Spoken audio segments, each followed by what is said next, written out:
اور جب ہم اسے کانا کی صورت میں لکھتے ہیں تو اس کا یہ واو جو ہے نا یہ الف میں تبدیل ہو جاتا ہے۔ اچھا، تو پھر یکونو کے بارے میں کیا خیال ہے؟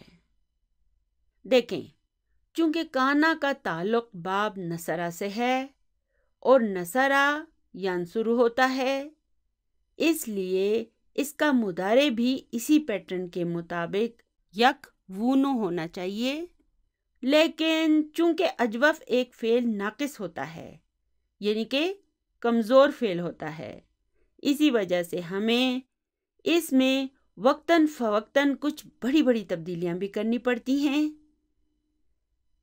تو اسی وجہ سے اب یہاں پر ہم ان دونوں اعراب کو ایک دوسرے سے ریپلیس کر دیں گے، تو یہ یکونو بن جائے گا۔ آپ کو یاد ہوگا کہ یہ سب میں آپ کو پہلے بھی بتا چکی ہوں۔ تو اگر کانا باب نصرہ سے ہے تو چلیے اس کی فعل ماضی کی گردان بنائیں۔ کانا، کانا، کانو، کانت، کانتا۔ اب کیا کہوں؟ کننا۔ وہ کیوں؟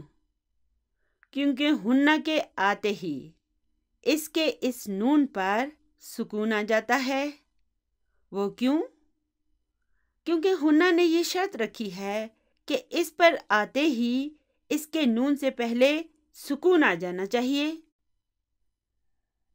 تو اب اگر ہم کانا کے اس نون پر سکون لگا دیتے ہیں تو پھر اس کے اس الف پر تو پہلے ہی سکون ہے، تو اب التقاء ساکنین سے بچنے کے لیے ہم اس کے ویک لیٹر کو ڈراپ کر دیں گے، لیکن ابھی بھی اس میں ایک اور تبدیلی ہمیں کرنی ہوگی، اور وہ تبدیلی یہ ہے کہ اگر یہ باب نصرہ سے ہوگا تو ہم اس کے فا کلمہ کی اس فتح کو دمہ میں تبدیل کر دیں گے، لیکن اگر یہ باب نصرہ سے نہ ہو تو پھر ہم اس کے اس فتح کو کسرہ میں تبدیل کر دیں گے، یعنی کہ اس پر یا تو دمہ آئے گی یا کسرہ، فتح نہیں آئے گی۔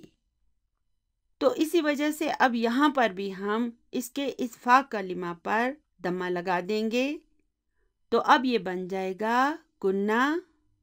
تو ایک مرتبہ جب ہمیں اس کننا کا پتہ چل گیا تو چلیے اب گیر میں گیر ڈالیں۔ کننا، کنتا، کنتما، کنتم، کنتی، کنتما، کنتنا، کنتو، کننا۔ چلیے اب اس کی فعل مضارع کی گردان میرے ساتھ دہرائیں۔ یکونو، یکونانی، یکونونا، تکونو، تکونانی، یکننا، تکونو، تکونانی، تکونونا، تکونین، تکونانی، تکننا، اکونو، نکونو۔ تو اب کیا یہ مشکل ہیں؟ نہیں ہے نا؟ اب انہیں بنانے میں ہمیں کتنا مزہ آ رہا ہے۔ اسی طرح آگے جا کر ہمیں ان کی گردانیں بنانا اچھا لگنے لگے گا۔ یہ کانا جو ہے نا یہ ایک بہت ہی عام سا فعل ہے جو قرآن پاک میں بڑی کثرت سے آیا ہے۔ تو اگر ہم کہیں تکونو تو ہم اس کا امر کیسے بنائیں گے؟ اس کا امر ہوگا کن۔ ہیں وہ کیسے؟ دیکھیں، فعل امر بنانے کے لیے پہلے تو ہمیں اس کے حرف و مضارع کو حذف کرنا ہوگا اور پھر اس کے آخر میں سکون لگا دینا ہوگا۔ تو اب التقاء ساکنین سے بچنے کے لیے ہم ویک لیٹر کو ڈراپ کر دیں گے، تو یہ بن جائے گا کن۔ بالکل اسی طرح سے جیسے قل ہوتا ہے، قل، اسی طرح قم، زر، یہ سب کیا ہیں؟ یہ سب فعل امر ہیں۔ اگر مذکر واحد غائب کے لیے یہ کن ہوگا تو اب اس کا مثنیٰ کیا ہوگا؟ کونا۔ وہ کیوں؟ کیونکہ اس کے امر بنانے کے لیے جب ہم اس کے حرف و مضارع اور اس نون کو حذف کر دیں گے تو اب اس میں التقاء ساکنین کا کوئی خطرہ نہیں ہوگا، اس لیے یہ کونا ہی رہے گا، اسی لیے ہم اس کے اس واو کو ڈراپ نہیں کریں گے۔ اسی طرح سے یہ ہو جائے گا کونو اور یہ کونی۔ قرآن پاک میں بھی اللہ سبحانہ و تعالیٰ فرماتے ہیں کونی بردن، یعنی کہ تم ٹھنڈی ہو جاؤ۔ یہ کسے کہہ رہے ہیں؟ یہ وہ اس آگ سے فرما رہے تھے جس آگ میں حضرت ابراہیم کو ڈالا جا رہا تھا۔ اس کے بعد ہوگا کونا اور پھر کننا۔ تو ہم انہیں کیسے ڈسکرائب کریں گے؟ ہم ان کو اس طرح ڈسکرائب کریں گے، اسے ہم کہیں گے فعل و امرن مبنی علی السکونی، اور ان چاروں کو ہم کہیں گے فعل و امرن مبنی علی حذف النون، اور یہ ہو جائے گا فعل و امرن مبنی علی السکونی، کیونکہ اس کے آخر میں جو نہ آیا ہے نا، یہ اس کا فاعل ہے، تو فعل ہے کن، اس لیے اسے بھی ہم کہیں گے فعل و امرن مبنی علی السکونی۔ تو یہ سب جو ہے نا، یہ ہمارے لیے کوئی نئی بات نہیں ہے، الحمدللہ ہم یہ سب پڑھ چکے ہیں۔ تو ہم پڑھ چکے ہیں کہ یہ کانا جو ہے نا، یہ ایک فعل ناقص ہے، اور کانا کے معنی ہیں وہ تھا۔ کیا تھا؟ کیا اس کے معنی مکمل ہیں؟ نہیں ہے نا؟ تو وہ کیا تھا؟ ہمیں اس کے معنی کو واضح کرنے کے لیے کسی چیز کی ضرورت ہوگی، اور وہ چیز کیا ہوگی؟ جی ہاں، خبر۔ تو اگرچہ کانا ایک فعل ہے، لیکن یہ ایک ناقص فعل ہے، یعنی کہ یہ ایک انکمپلیٹ ورب ہے۔ تو اگر یہ ایک انکمپلیٹ ورب ہے تو پھر اس کا فاعل نہیں ہوگا۔ یہ بات آپ کو اچھی طرح سے یاد رکھنی ہوگی کہ اس کا کوئی فاعل نہیں ہوگا، بلکہ اس کا ایک اسم ہوگا اور ایک خبر ہوگی۔ اسی وجہ سے آج کا ہمارا یہ سبق بہت انٹرسٹنگ ہونے والا ہے، کیونکہ کانا قرآن پاک میں بے شمار مرتبہ آیا ہے۔ تو اب اگر اس کی خبر ہوگی تو وہ کس صورت میں ہوگی؟ اس کی خبر مفرد بھی ہو سکتی ہے، شبہ جملہ بھی ہو سکتی ہے، حتیٰ کہ یہ خبر ایک پورے جملے کی صورت میں بھی آ سکتی ہے۔ اس کانا کے بارے میں ہم الحمدللہ یہ سب باتیں پڑھ چکے ہیں، اس لیے اب ہمیں ان باتوں کو بھی اپنے سامنے رکھنا ہوگا، اور ان کے علاوہ اس کانا کے بارے میں آج ہم مزید کچھ باتیں بھی سیکھیں گے۔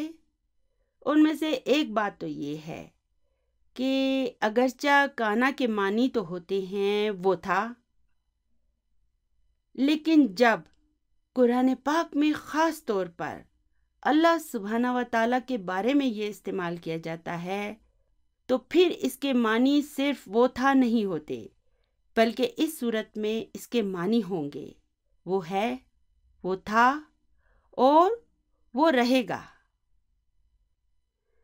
تو جب یہ کانا اللہ سبحانہ و تعالیٰ کے لیے استعمال ہوگا تو پھر یہ اس کی ابدی سچائی کو ظاہر کر رہا ہوتا ہے، یعنی کہ یہ اس کے ایٹرنل ٹروتھ کو ایکسپریس کر رہا ہوتا ہے۔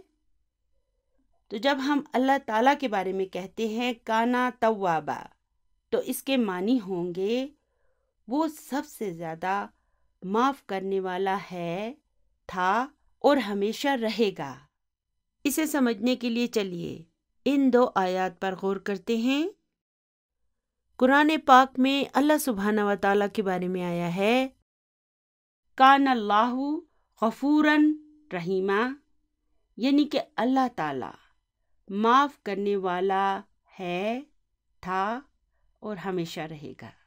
ٹھیک ہے، یعنی کہ یہ بات ہمیشہ ہمیشہ کی ہو رہی ہے، صرف کل کی یا ابھی کی نہیں ہو رہی، بلکہ یہ ہمیشہ ہمیشہ کی بات ہو رہی ہے۔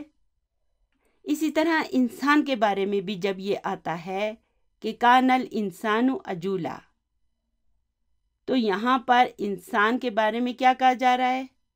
کہ انسان جلباز ہے، تھا اور رہے گا، یعنی کہ یہاں پر یہ انسان کی ایک دائمی خصلت بیان کی جا رہی ہے۔ تو یہ ہوتی ہے دائمی حقیقت، ابدی سچائی۔ اسے آپ کو اپنے ذہن میں ہمیشہ رکھنا ہوگا، کیونکہ عام طور پر کانا کے معنی ہوتے ہیں وہ تھا۔ تو کیا اللہ معاف کرنے والا تھا اب نہیں ہے؟ نہیں، بلکہ وہ تھا، وہ ہے اور وہ تا قیامت رہے گا۔ تو چلیے ابھی نیو بک 5 کے سبق نمبر 5 پر آ جاتے ہیں۔ اگر آپ اولڈ بکس استعمال کر رہے ہیں تو اولڈ بک 2 کے سبق نمبر 25 پر آ جائیں۔ یہ سبق جو ہے یہ ایک استاد اور اس کے شاگردوں کے درمیان ایک مکالمے پر مبنی ہے۔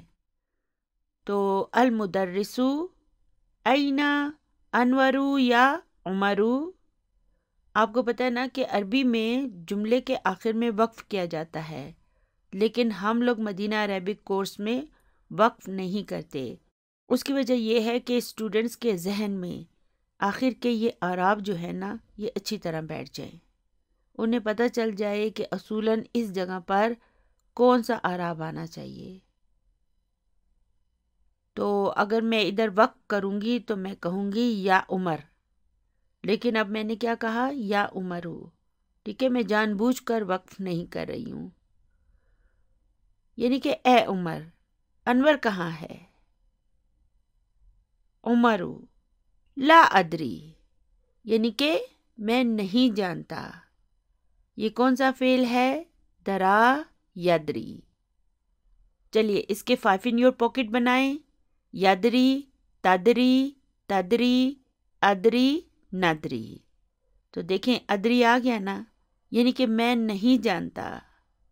رأیتہ قبل قلیل، اب دیکھیں یہ کون سا فعل ہے؟ رآ یرا۔ تو اب یہاں پر رأی فعل ہے، تو اس کا فاعل ہے اور ہو یہ اس کا مفعول بہ ہے، اور قبلہ ایک ظرف ہے اور قلیلن اس کا مضاف الیہ ہے، یعنی کہ میں نے اسے کچھ دیر پہلے دیکھا تھا۔ کانا واقفاً خارج الفصلی، اب اس کانا کو ہم کیسے ڈسکرائب کریں گے؟ ہم کہیں گے فعل ماضٍ ناقص۔ اب یہاں پہ دیکھیں میں نے فعل کہا اور پھر ماضٍ کہا، وہ کیوں؟ دونوں پہ تنوین لگائی ہے، وہ کیوں؟ کیونکہ یہاں پر یہ ماضٍ جو ہے نا یہ دراصل مرفوع ہے۔ اب آپ کہیں گے کہ پہلے یہ کہتی ہیں کہ کسرہ آئے تو وہ لفظ جو ہے وہ مجرور ہوتا ہے، اور اب اسے یہ مرفوع کہہ رہی ہیں، تو اسے انشاءاللہ تعالی ہم بک 3 میں پڑھیں گے کہ یہ کیسے مرفوع ہے۔ کسرہ کی تنوین آنے کے باوجود یہ ماضٍ کیسے مرفوع ہو گیا، ٹھیک ہے، تو اسے ہم بک 3 میں پڑھیں گے۔ تو اس کانا کا اسم کہاں ہے؟ دیکھیں کانا چونکہ ایک ناقص فعل ہے، اور ناقص فعل کا فاعل نہیں ہوتا بلکہ اس کے بعد ایک اسم ہوتا ہے اور ایک خبر ہوتی ہے۔ دیکھیں نا، کانا کے معنی ہے وہ تھا، کیا تھا، یہ اپنے معنی کو مکمل طور پر واضح نہیں کر پا رہا، اس لیے اس کے معنی کو واضح کرنے کے لیے ہمیں اس کے بعد کسی اور چیز کی ضرورت ہوگی، اور وہ چیز کیا ہوگی؟ وہ ایک خبر ہوگی۔ تو کانا کے بعد فاعل نہیں آئے گا بلکہ اس کے بعد ایک اسم آئے گا اور پھر ایک خبر آئے گی۔ تو اب اسم کانا کہاں پر ہے؟ ہم کہیں گے اسم کانا مستتر و تقدیرہ ہوا، اور پھر واقفاً کیا ہے؟ یہ خبر کانا ہے، ٹھیک ہے، خبر کانا کیا ہوتی ہے؟ منصوب ہوتی ہے۔ آپ کو یاد ہے نا ہم نے انا اور اس کی اخوات کو پڑھا تھا، تو انا میں اور کانا میں کیا فرق ہے؟ دیکھیں انا کا اسم منصوب ہوتا ہے اور خبر مرفوع ہوتی ہے، جبکہ کانا اس کے اپوزٹ ہوتا ہے، کانا کا اسم مرفوع ہوگا اور خبر منصوب ہوگی۔ دیکھیں کانا کی جو خبر ہے نا خواہ وہ پورے جملے کی صورت میں ہی کیوں نہ ہو. ہم اس پورے جملے کو کہیں گے خبر کانا فی محل نصب. اسی طرح اگر شبہ جملہ خبر کے طور پر آئے تو اسے بھی ہم کہیں گے شبہ جملہ خبر کانا فی محل نصب. تو اب یہ واقفاً جو ہے نا یہ کانا کی خبر ہے. پھر خارجہ کیا ہے؟ دیکھیں اس خارجہ کو دیکھیں کیا ہے، منصوب ہے نا، اور ظرف کیا ہوتا ہے، منصوب ہوتا ہے. یہی وجہ ہے کہ یہاں پر یہ خارجہ منصوب ہے. خارجہ کا کیا مطلب ہے؟ باہر. تو باہر کیا ہے؟ یہ ظرف و مکان ہے. تو خارجہ کیا ہے؟ ظرف ہے، اور الفصلی اس کا مضاف الیہ ہے، یعنی کہ وہ کلاس سے باہر کھڑا تھا. المدرس کیف حال عمار الآن یا سعد. اب مدرس جو ہے وہ اپنے ایک اسٹوڈنٹ سعد سے سوال کرتا ہے کہ عمار کا ابھی کیا حال ہے. کانا مریدن منذ اسبوع. اب یہاں پہ دیکھیں کانا کیا ہے، فعل ماض ناقص. اور اسم کانا کہاں ہے؟ دیکھیں ابھی جب بھی کانا آئے گا نا تو میں آپ لوگوں سے کہوں گی کہ اسم کانا کہاں ہے. میں فاعل کا نہیں پوچھوں گی، اسم کانا کا پوچھوں گی. اور اگر میں غلطی سے کسی ویڈیو میں فاعل کہہ دوں تو آپ لوگوں نے میسج کے ذریعے مجھے بتانا ہے کہ یہاں پہ آپ نے غلطی کی ہے. ٹھیک ہے، میں بھی انسان ہوں اور غلطی مجھ سے بھی ہو سکتی ہے، اس لیے آپ نے مجھے میری غلطی بتانی ہے. تو اسم کانا کہاں ہے؟ یہاں پہ بھی مستتر ہے، وَتَقْدِيرُهُ ہوا. اور پھر مریدن کیا ہے؟ جی ہاں یہ خبر کانا منصوبن ہے. میں نے آپ کو بتایا نا کہ کانا کی خبر ہمیشہ منصوب ہوگی. پھر منذ کیا ہے؟ حرف جر ہے، اور اسبوعین یہ اسم مجرور ہے، یعنی کہ وہ ایک ہفتے سے بیمار ہے. منذ کا کیا مطلب ہے؟ سے. انگلش میں اس کی ٹرانسلیشن ہوگی سنس.